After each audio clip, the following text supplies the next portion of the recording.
सावडे, हरतालिकाचा उपवास धरला का नाही? धरला ना. हा का? का बरं करायचा हा हरतालिकाचा उपवास? हे व्रत का करतात? आता मला माहितीच नाही. माहिती नाही, नुसतेच उपवास करायचे का? याचं त्याचं पोट. अगं या हरतालिकेचं व्रत आहे ना, पार्वतीने केलं होतं. तिला शंकर महादेव हे पती हवे होते, म्हणून तिने हे व्रत झाडाची कंदमुळं खाऊन हे खाऊन आणि शिवलिंग केलं होतं, वाळूचं शिवलिंग केलं होतं नदी किनारी. मैत्रिणींसोबत त्याची पूजा केली. मग तिला शंकर भगवान प्रसन्न झाले आणि त्यांनी वर दिला की मी तुझा पती होईल म्हणून. हा, तर आपण मग तेच व्रत आता खूप पिढ्यानं पिढ्या चालत आलेलं आहे. आपण त्या चांगल्या भावनेतून करतो. पण प्रत्येकीचाच नवरा काही शंकर भगवान सारखा. शंकर भगवानची म्हणजे हे बरोबरी कोणीच करू शकत नाही.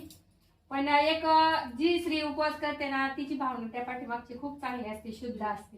पण ही प्रत्येक नवऱ्याला कळेलच किंवा पुरुषांना कळेलच असं नाही. कुणी त्याची टिंगल उडवतो, कुणी त्याचं हे करतं.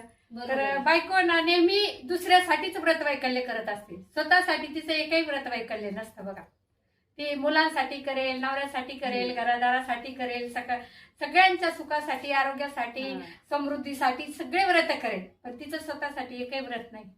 तुम्हाला माहिती असलं तर सांगा, म्हणजे सावडी आणि मी सांगा.